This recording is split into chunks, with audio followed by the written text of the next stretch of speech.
Welcome back to the show, everybody. It's Anti-War Radio. I'm your guest host, Zoe Greif, and I am so happy to welcome to the show Richard Silverstein.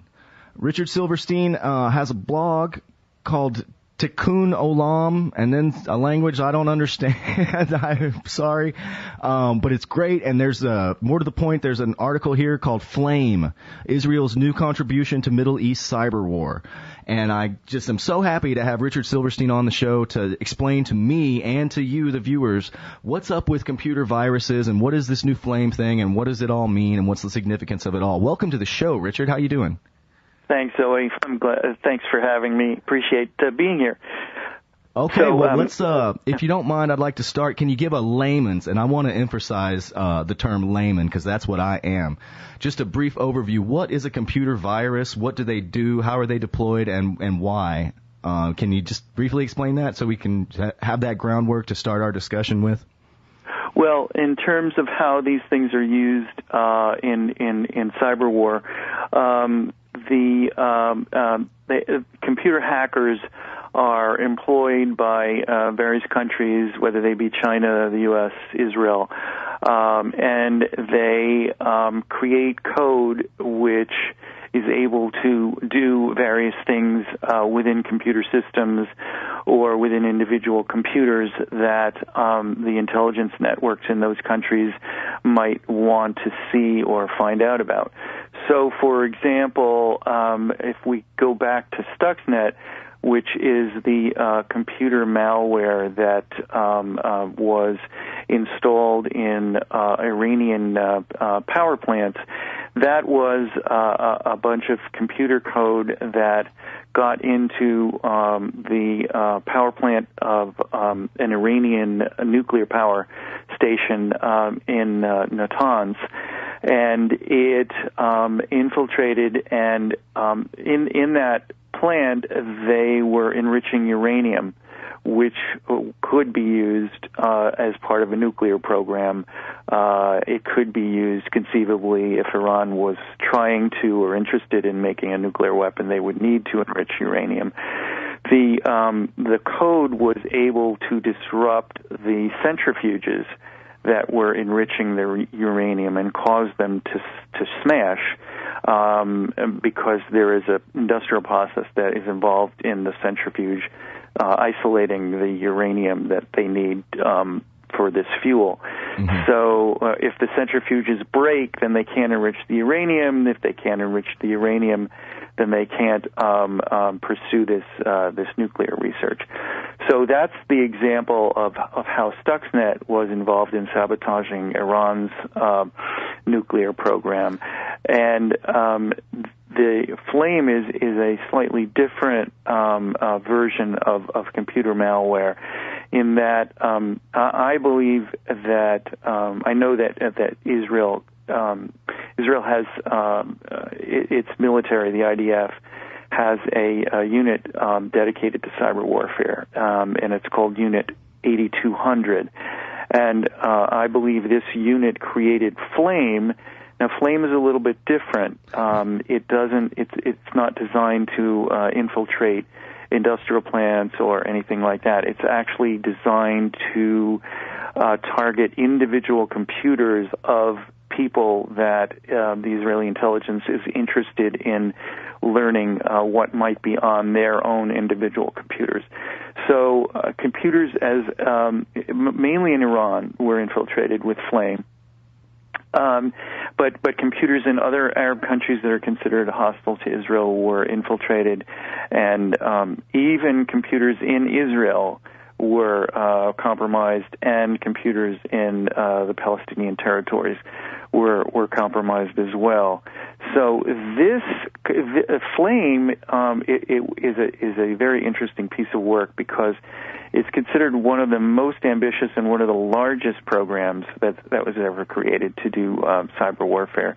It gets into a computer, and it can take screenshots of anything that the computer user is looking at. It can record. It can turn on a microphone in the computer if it has one, or the video, and it can record conversations that the person may be having using Skype or whatever utility they're using, and it can record screenshots of IM conversations that somebody's having using Facebook or Skype or whatever. So it's a neat way, neat in quotes. Yeah, in quotes. A neat right, for intelligence operatives in Israel to be able to find out what targeted individuals are doing and who they're talking with and what they're saying and things like that. What's especially interesting to me is that a source, a confidential Israeli source, has told me that not only is Israel deploying this in Iran, but it's actually been deployed in an investigation that the Israeli equivalent of the FBI, the Domestic Intelligence Agency, was involved in a power struggle that went on between the Army Chief of Staff and the Defense Minister in Israel. And Flame was deployed in the computer of the Defense Minister's Chief of Staff to monitor what he was doing. They're using it against their own government. I thought you were going to say, oh, yeah, they're using it to monitor the activities of peace activists or whatever. But no, you're saying it's high-level cloak and dagger type of stuff. Wow. Right. The Shin Bet was called in because the Chief of Staff said that the Chief of Staff of the IDF, the Israeli military, told the FBI equivalent called the Shin Bet in Israel that the Defense Minister's staff is spying on me. So the Shin Bet sided with the military and put the computer virus into the computer of somebody on the Defense Ministry staff in order to monitor what he was doing. So that's what's intriguing to me. I don't think there's been any instance known yet where Israel has actually used such viruses and cyber warfare against its own citizens. So that's the extent to which this stuff is going. And so I think I've given you this rundown on the technical aspects of things. Now, what going into a broader, sort of more general yes, content, please do.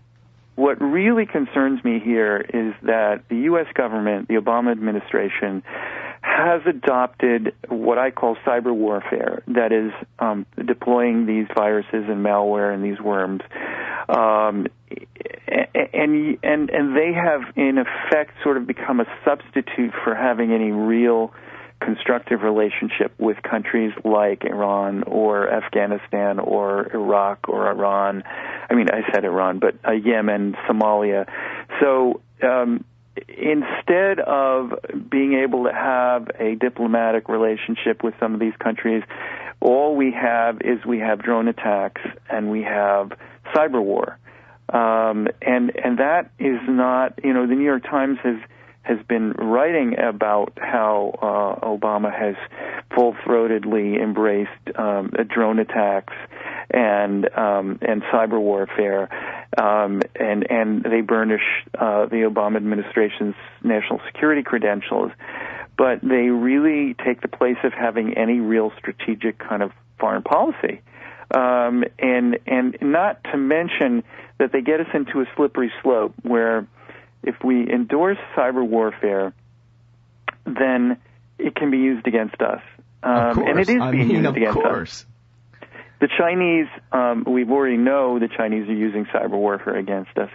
But so far they're trying to do it in relatively benign ways. But cyber warfare, as we've seen in Iran, can be used in quite damaging. This is actually sabotage. So you can break centrifuges that are enriching uranium, but you can also reprogram an airplane or a power plant or a water treatment plant. I hate to interrupt you, Richard, but that's the music. Yeah. With the hard break coming up. I want to talk more about that very specific point about how many different things and destructive ways this virus technology can be used. On the other side, I'm sorry, we have to take this break. I wish we didn't, but we do. I'm talking with Richard Silverstein, Anti-War Radio. More on the other side. Welcome back to the show, everybody. It's Anti-War Radio. I'm your guest host, Zoe Greif, and I'm happy to be talking with our guest, Richard Silverstein. I didn't even introduce you right. I apologize, Richard. Richard Silverstein writes Tikun Olam, one of the earliest progressive Jewish blogs, started in 2003. And then there's lots more bio after that. But the guy's really smart, and he knows about computer viruses, and that's what we're talking about. And as you were alluding to before the break, so rudely interrupted you, Richard, these exotic viruses, these worms, what have you, the Stuxnet, the Flame, they can be used to do a lot of things. But I want to get one question in for sure, and that is, we all know what happened at Fukushima in Japan. A tsunami hit it, and the whole thing went haywire, and it was terrible. Is it not true that one of these exotic worm viruses could cause a similar effect, either intentionally or unintentionally, on some other nuclear facility somewhere else in the world, Richard? Well, there's a lot of different ways in which these viruses can sabotage power plants, anything really that uses a complex computer system can be sabotaged. It could be an airplane, it could be a water treatment plant, it could be a nuclear power plant, it could be a military, production facility. They all have the capacity. They all have weaknesses. In spite of the fact that the U.S. Tries to make everything as hard a target as possible, there are always ways, and the U.S. and Israel found a way to infiltrate Iran's most important nuclear power plant with Stuxnet. And certainly the Iranians have said that they have just created their own cyber warfare unit. They may be trying to do the same thing to us. And even if the Iranians are just starting out and are amateurs at it, we've really opened a Pandora's box here, because we have publicly acknowledged to the media that we are, well, I don't know if the government has publicly acknowledged this, but New York Times sources in the government have said that, yes, we were involved with Stuxnet, and we admit it. So that really makes it open season on us. We have also, a year ago, the Pentagon released a policy that said that any nation which engages in cyber warfare of the sort that we are engaging in, this would be might be considered an act of war against the United States. So we're kind of saying that if somebody employs Stuxnet against us, that we might consider that an act of war and engage in hostilities against them. However, the corollary of that is, if we do the same thing to another country, why wouldn't they have the right to do the same to us? It's really an ugly situation that takes us down a slippery slope very, very fast. It does, but I'll answer your question with the illogical yet correct answer, and it's a two-word answer, and the answer is American exceptionalism. It doesn't make any sense, but hey, America's exceptional somehow, whatever. But you make some really good points there. And I just got to tell you, I'm reminded of that story of Frankenstein, about how the scientist created the thing that ended up destroying him. I mean, you've alluded to it and hinted at it, but I'll just come out and say it. I mean, who's to say the Israelis or the Americans or anyone else can keep this thing in check, can keep it contained, can keep it from infecting their own systems and doing the damage, what they intended for the enemies or whatever, to themselves? Who's to say that can't or won't happen? Exactly, and if we look at the damage that these various viruses have done, it's been contained, it's been carefully implemented so that the damage would be confined. But if you look at different kinds of destructive technology that's been created in human history, you'll see that the first uses are often benign, and then someone with more damaging intentions or someone who's smart figures out ways that the technology can be used in extremely widespread and damaging ways. That is what I'm afraid of. You go from a situation, if you can imagine airplanes before World War I, where, they're used to just sort of do surveillance, and maybe somebody figures out how to drop a bomb out of an airplane and hit somebody down below, and then you in 60 or 70 years, you've got nuclear weapons being dropped from the same kind of technology. So cyber warfare, make no mistake, cyber warfare has that capacity. We are just in the infancy of cyber warfare, and it is my really deep fear that this will evolve just as airplane technology evolved from its beginning into something really malevolent and really damaging and really dangerous. And the problem is that, Obama may claim that he has the best of intentions and he's going to, use this stuff in a very limited, careful way, but not everybody, even if we accept that premise, which I don't, there are going to be other people that are going to come along and that are going to really maximize the damage that this thing can do. And we have let the cat out of the bag and cannot put it back in. Well, are you willing to play with that idea a little bit? I'm not trying to give the bad guys any ideas here, but gosh, that's really an alarming thought and something to be afraid of that I didn't even know existed before, when I woke up this morning. But gosh, if the Wright brothers can evolve into nuclear bombers, B-52s, then what could this primitive, nascent worm virus technology possibly evolve into? Use your imagination. It's worse than I could have ever imagined with the screenshots and the audio recording. How bad could it get, Richard? Yeah, you just think about airports and how much they rely on computer systems to control the airplanes coming in.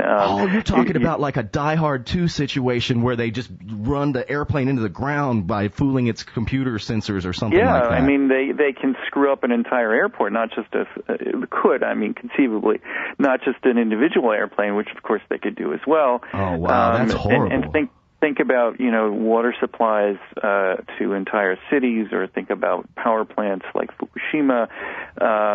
Any thing that uses a complex industrial process involving computers could theoretically be compromised. And let's not make a mistake and say, either that, it couldn't possibly happen, no one would go that far, no one would be so diabolical. Once we let this genie out of the bottle, we can't say how the genie is going to be used by somebody else, and you can't put the genie back in once you've taken it out. And that is the danger here. You read in the New York Times the conversations that Obama's having and how careful he's telling people that he wants to be about whether it be Stuxnet or the drone attacks. And, there were conversations saying we want to be careful that Stuxnet only impacts very discrete groups of computers in Iran. Well, what happened? Good luck with that. Stuxnet accidentally escaped out of Iran and infected thousands and thousands of computers all around the world. Of course it did. But please continue. Yeah.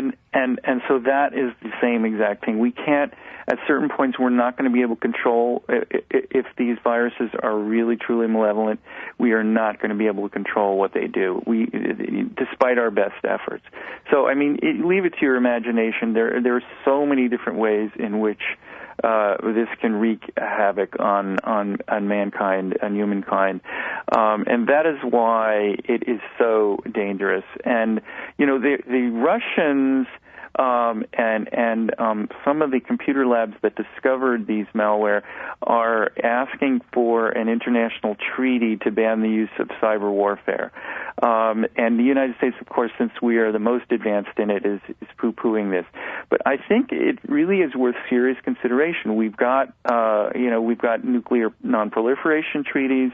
Why not consider an international treaty banning the use of cyber warfare, or at least controlling it in very, very careful ways, so that this sort of thing doesn't happen? And the more resistant we are to doing things like that, the more questions people can ask about, well, what is our true intent in terms of cyber war? Why aren't we willing to participate in an international treaty of this kind?